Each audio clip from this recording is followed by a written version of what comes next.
사랑하는 여러분, 큐티를 읽어드립니다. 윤한성 목사입니다. 반갑습니다. 잘 지내셨습니까? 자, 오늘은 20분 정도 가는 시간입니다. 우리 하나님의 말씀에 집중해서 하나님께서 이 말씀을 통해서 나에게 어떤 말씀을 주시는지 볼 수 있으면 좋겠습니다. 자, 우리 시그니처하고 시작하겠습니다. 자, 우리 지난 시간에 어디까지 했습니까? 창세기 26장 25절까지 했습니다. 오늘은 26절부터 보도록 하겠습니다. 아비멜렉이 그 친구 아우삭과 군대 장관 비골과 더불어 그랄에서부터 이삭에게로 온지라. 아멘. 자, 우리 그랄 계속 봅니다. 그렇죠? 이스라엘의 맨 남단이 어디라고 말씀을 드렸죠? 브엘세바. 브엘세바보다 더 밑이다. 그러니까 블레셋이 이제 계속 나올 텐데, 블레셋이 제일 많이 나오는 데가 어디입니까? 어디죠? 예, 우리 이제 그 다윗, 그 다음에 사울 이럴 때 블레셋이 많이 나옵니다. 그래서 블레셋의 장군 누구였죠? 골리앗. 그래서 남쪽이다. 남쪽이고 더 내려가면 어디?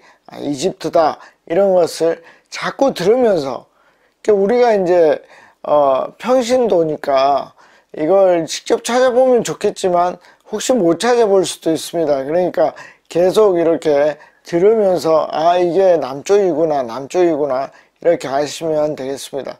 물론 이걸 모른다고 뭐 성경을 더 모르고 이걸 안다고 더 잘 알고 그런 것은 아니다 하는 것을 제가 말씀드립니다. 자, 그랄에서 왔습니다. 왜 왔을까요? 27절입니다. 이삭이 그들에게 이르되 너희가 나를 미워하여, 잘 보십시오. 나에게 너희를 떠나게 하였거늘 어찌하여 내게 왔느냐. 와우. 이삭이 원래 이렇게 용기 있는 사람입니까? 강단이 있는 사람이었습니까? 이 재밌죠? 여러분, 이게 굉장히 재밌는 것입니다. 왜냐하면 아비멜렉이 갈 때만 해도 어땠죠? 예, 자기 아내를 누이라고 속일 만큼 무서워했습니다. 그런데 지금 보면 어떻습니까? 굉장히 용기 있는 사람이다 하는 것을 알 수 있습니다. 그 이유가 뭘까요? 저는 그 이유가 원래도 이삭이 약한 사람이라고 저는 생각하지는 않습니다. 예, 자, 몇 번 말씀을 드렸듯이 어떠한 가족을 이끄는 족장은 그렇게 약한 사람일 수가 없습니다. 그래서 강한 사람이지만 사람에게는 뭐가 있다? 굉장히 두려워하는 포인트가 있다. 그 모두가 그렇습니다. 그럴 수밖에 없습니다. 특별히 목숨이 걸린 상황에서는 더 그렇다. 예수님이 겟세마네 동산에서 어떻게 했죠? 하나님 이 잔을 옮겨 주십시오. 그 잔이 뭐였습니까? 십자가의 죽음이었습니다. 그 죽음, 하나님으로 오신 온전한 사람이신 예수님도 어떻다고요? 두려운 거죠. 왜? 인간이기 때문에. 마찬가지입니다. 누구든지 죽음 앞에서는 두렵습니다. 그러나 내 안에 있는 성령이 나를 용기 있게 하는 것이죠. 그러니까 이 이삭은 뭐죠? 자기 목숨이 너무 무서운 거죠. 그래서 어떻게 했습니까? 아내를 누이라고 속였습니다. 그렇게 두려웠습니다. 그런데 어떤 일이 일어났죠? 아버지 아브라함과 똑같이 이 아비멜렉이 보호해 줬죠. 어떻게? 네가 우리를 죄짓게 할 뻔했다. 그런데 하나님이 그의 마음을 돌리신 것입니다. 아비멜렉의 마음을 돌렸다는 것을 이삭이 확인하게 되죠. 그래서 어떻게 됩니까? 용기를 얻게 되는 것입니다. 하나님이 사람의 마음도 변화시킬 수 있구나 하는 것을 알게 된 것이죠. 그렇기 때문에 어떻게 해요? 이런 용기 있는 얘기를 했습니다. 야, 니들이 나를 떠나라고 했잖아. 이렇게 얘기를 한 것입니다. 그래서 여러분, 하나님을 경험하는 게 굉장히 중요합니다. 내가 돈이 없을 때 두려워하지 않을 수 있는 이유가 뭐죠? 하나님을 경험하는 것입니다. 내가 건강이 굉장히 안 좋을 때 두려워하지 않는 이유는 뭡니까? 하나님을 경험하는 것입니다. 내 자녀가 좀 어려운 일을 하고 있을 때, 마음을 안 좋게 할 때 어떻게 해요? 안심하고 기도할 수 있는 이유는 하나님을 경험해야 되는 것입니다. 그래서 믿음이 거의 없는 사람들은 어떻게 해요? 하나의 씨앗을 위해서 기도해야 돼요. 하나님, 저에게도 기적을 보여주십시오. 하나님이 개입하는 것을 모든 사람들이 모른다 할지라도 내가 알 수 있게 해주십시오. 기도하는 것입니다. 그렇게 하면 어떻게 된다고요? 내 마음이 평안해집니다. 저는 어떻게 해석했다고요? 이삭이 하나님을 경험했기 때문에 이렇게 용기 있게 나갈 수 있다라고 저는 보았습니다. 여러분들도 여러분들의 생각을 가져야 됩니다. 자, 다음. 자, 28절입니다. 그들이 이르되, 이 그들은 뭡니까? 아비멜렉의 군대 장관과 또 그 친구, 그런 사람들이 왔을 때 그들이 이르되 여호와께서 너와 함께 계심을 우리가 분명히 보았으므로, 그러니까 하나님께서 그들에게 나타나셨고 그들의 마음을 변화시키신 것을 그들도 느꼈다는 것입니다. 이게 굉장히 재미난 겁니다. 자, 우리의 사이 곧 우리와 너 사이에 맹세하여, 어디서 많이 봤죠? 다른 아비멜렉이 아브라함과 맹세를 했습니다. 조약을 맺었습니다. 너와 계약을 맺으리라 하였노라. 이것이 창세기 21장 27절에 나오고 있습니다. 그러면서 제가 뭐라 그랬죠? 아브라함이 굉장히 믿음이 커졌다라고 제가 보았습니다. 왜냐하면 우리가 상호 계약을 하는 것은 성숙한 사람들이 하는 것입니다. 그러니까 무슨 얘기죠? 이 조약이 구속력이 있다 라고 되는 것은 뭡니까? 서로가 성숙해야 됩니다. 한쪽만 성숙한다고 이게 이루어지지 않습니다. 왜냐하면 상호적인 거기 때문에. 그래서 이것은 성숙한 일이다 라고 생각을 합니다. 여러분이 여러 사람들하고 또 하나님하고 약속을 한번 맺어 보십시오.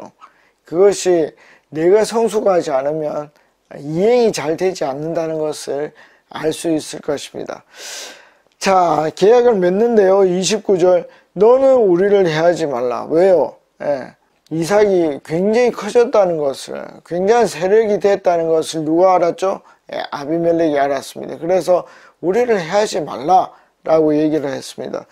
이는 우리가 너를 범하지 아니하고 선한 일만 내게 행하여, 선한 일만 행한 건 아닙니다. 쫓아냈죠. 그렇죠? 특별한 피해를 주지 않았는데도 쫓아냈습니다. 그러니까 사람은 뭐다? 어떤 일을 미화하고 싶어 한다. 내가 잘못한 것을 최소화하고 싶어 한다 하는 것을 우리가 볼 수 있습니다. 그렇죠? 내가 평안히 가게 하였으므로, 이건 사실입니다. 어떤 유해를 가하지 않고 아내를 돌려보내고 또 평안히 가게 했습니다. 이제 너는 여호와께 복을 받은 자니라. 여러분, 제가 아브라함 얘기를 할 때 이 기독교인들이 땅을 차지하는 방법이 뭐라 그랬죠? 그것은 사람들의 마음을 얻는 것입니다. 그러니까 네가 하나님의 복을 받은 사람이다. 그 마음을 갖게 한 것입니다. 그럴 때 우리는 이 땅을 차지할 수 있습니다.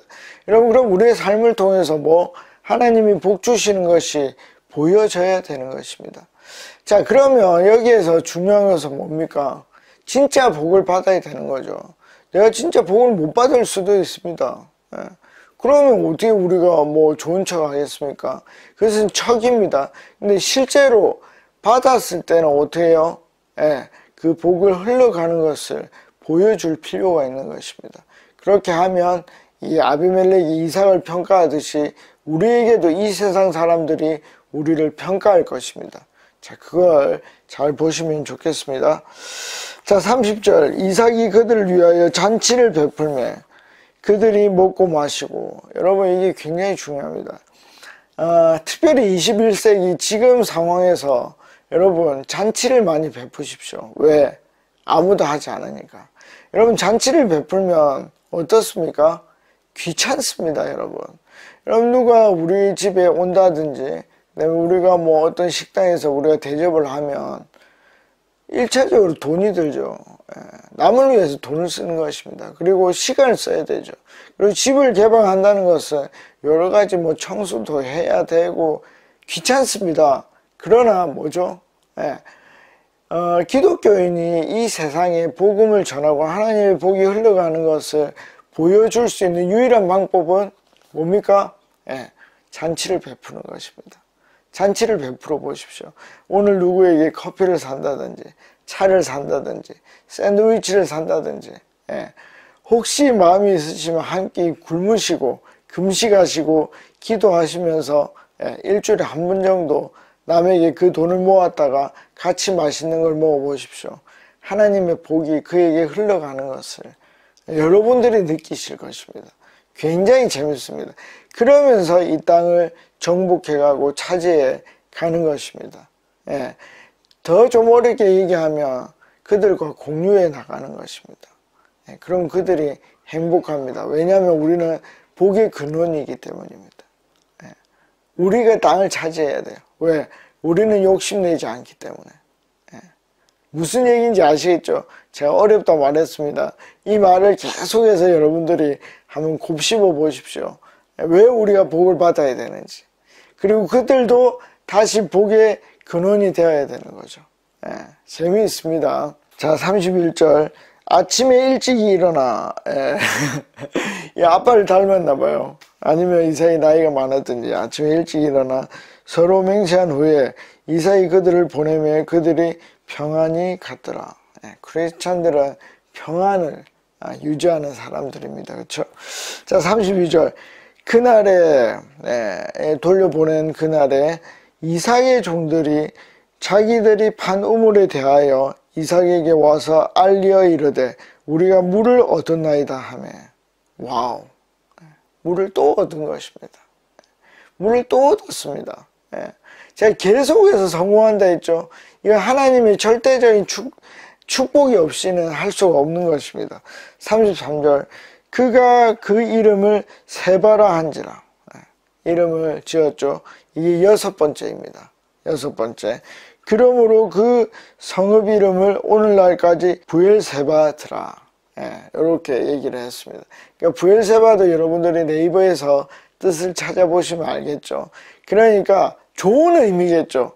6번째도 성공을 했으니까 이 계약을 마친 후에 이렇게 물을 얻었습니다. 여러분, 하나님이 6번 성공하게 하는 것은 하나님 분명히 살아계신 것입니다. 놀라운 일입니다. 이삭이 이것을 경험했다고 생각을 합니다. 자, 34절입니다. 참 여기에서 이제 이삭이 아픔을 기록하고 있습니다. 에서가 40세에. 여러분, 이삭이 몇 살에 결혼했는지 아십니까? 40세에 결혼을 했죠. 재밌습니다. 그렇죠? 근데 이게 이제 첫 번째 결혼인지는 잘 알 수가 없습니다. 왜냐하면 이 당시에는 일부 다처제가 허용이 되었으니까. 어쨌든 40세에 해족속 부에리의 딸 유딕과 해족속의 엘론의 딸 바스맛을 아내로 맞이하였더라. 자, 2명을 바로 맞이하는 것을 알 수 있습니다. 야곱도 2명을 아내로 삼죠. 사실은 좀 여러 가지 이유가 있지만 레아와 라헬을 얻게 됩니다. 그런 것처럼 동시에 에서가 얻습니다. 근데 문제는 뭐냐면 35절입니다. 그들이 이삭과 리브가의 마음에 근심이 되었더라. 그럼 그들을 규정해 보십시오. 그들은 누굽니까? 에서와 해쪽 속의 딸들 둘입니다. 그렇죠? 그들이 왜 근심이 되었을까요? 하나님을 안 믿을 확률이 굉장히 높죠. 이게 무슨 뜻입니까? 이방 족속이니까 이 에서가, 그렇죠? 이방의 신들, 그 아내의 신들에게 근접할 가능성이 굉장히 높았다는 것입니다. 그러니까 이들에게 근심이 되었습니다. 자, 그럼 여러분, 제가 다시 또 돌아갑니다. 하나님이 선포를 했습니다. 동생이 형 위에 있을 것이다. 그리고 형이 동생을 섬길 것이다. 선포했습니다. 그럼 그대로 됩니까? 띡띡띡띡 로봇처럼. 그러니까 무조건 에서는 나는 이방인, 나는 이방인을 사랑할 거야. 하나님을 덜 사랑할 거야. 이렇게 되는 겁니까? 그렇지 않다는 것이죠. 저는 어떻게 분석을 했습니까? 제 분석이 다 맞는 것은 아닙니다. 여러분들도 분석해 보십시오. 예, 저는 에서가 너무 강인한 사람이었고 그 강인함 때문에 하나님을 어떻게 해요? 예, 좀 덜 사랑했다라고 생각을 합니다. 그러니까 필요성에 있어서 야곱보다는 덜하다라고 생각을 합니다. 그 일들이 쌓이고 쌓여서 팥죽에 하나님의 장자권을 넘기게 되고 그리고 또 이방 여자랑 결혼하게 됩니다. 이 일들이 반복되고 축적되면서 뭐죠? 결과적으로 그 일로 나아가는 것입니다. 근데 저는 어떻게 보는 것입니까? 이것이 하나 쌓고 하나님이 명분을 쌓아서 이 봐봐 결국 어떻게 해요? 에서가 나를 안 믿잖아. 이걸 증명한 게 아니라는 것입니다. 그 순간순간마다 뭐다? 에서의 자유의지가 발동했다라고 저는 얘기를 하는 것입니다. 그 자유의지가 발동되어서 쌓여서 그런 결론, 장자권이 넘어간다는 것을 결정하게 된다는 것입니다. 물론 거기에 리브가와 야곱의 계략이 있었다는 것을 알 수 있습니다. 계략이 있는데 그것은 뭐죠? 야곱과 리브가에게 벌이가는 것입니다. 그러나 결과적으로 그 장자권이 넘어가는 것은 에서의 잘못이 굉장히 크다는 것입니다. 에서가 잘못을 하나도 안 했는데 하나님께서 주권적으로 그렇게 해서 그 일이 결정된 것이 아니다 하는 것이 저의 해석입니다. 그럼 나도 생각을 해보는 것이죠. 내가 만약에 지금 믿음이 좋다. 내가 만약에 지금 믿음이 안 좋다. 우리가 평가해 볼 수 있죠. 굉장히 쉽습니다. 내가 뭐 믿음이 좋은지 안 좋은지 내가 어떻게 알아? 알 수 있습니다, 여러분. 제 말의 뜻이 뭔지 아실 것입니다. 그렇죠? 그럼 그것이 정말 하나님이 나를 버렸기 때문에 그런가? 그렇지 않다는 겁니다. 나의 그 사소한 결정들, 그 결정들이 쌓여서 축적되고 고착화되어서 어려움이 생기는 것입니다. 그럼 뭐죠? 그걸 깨달았을 때 기도하는 거죠. 하나님이 제가 고착화되었습니다. 어떻게 하면 좋겠습니까? 나를 살려주십시오. 하나님 나를 불쌍히 여겨주십시오. 우리 기도하는 것입니다. 그럴 때 하나님께서 그 고착화된 딱딱한 잘못들이 눈 녹듯이 녹게 되는 것입니다. 그리고 우리가 다시 경험하게 되죠. 예수의 피가 나를 움직이는 것을. 자, 다음 장 27장으로 넘어가 보겠습니다. 27장 1절입니다.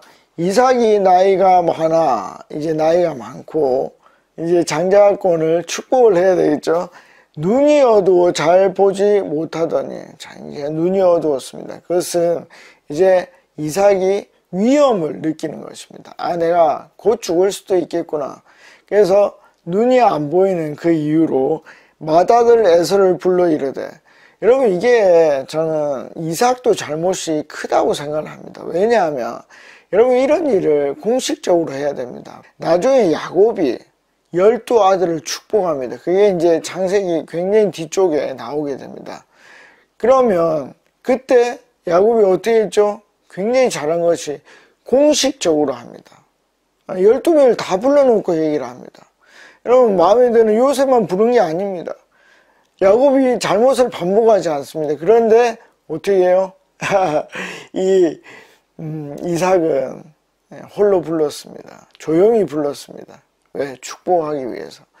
이삭이 다 알겠죠. 어릴 때부터 어떤 식으로 에사의 믿음이 없다는 것도 알고 야곱이 그걸 빼앗으려고 하는 것도 알고 그런 걸 다 알았습니다. 그러니까 조용히 불렀습니다. 내 아들아 하매 그가 이르되 내가 여기 있나이다 하니 에서를 불렀습니다. 이삭이 이르되 내가 이제 늙어 어느 날 죽을런지 알지 못하니.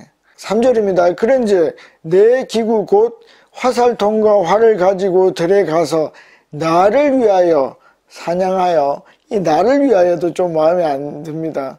이 하나님과 함께 하나님 축복하시는 건데 꼭 나의 기분이 좋아야 되는지도 모르겠습니다. 4절 내가 즐기는 별미를 만들어 내게로 가져와서 먹게 하여 내가 죽기 전에 내 마음껏 내게 축복하게 하라.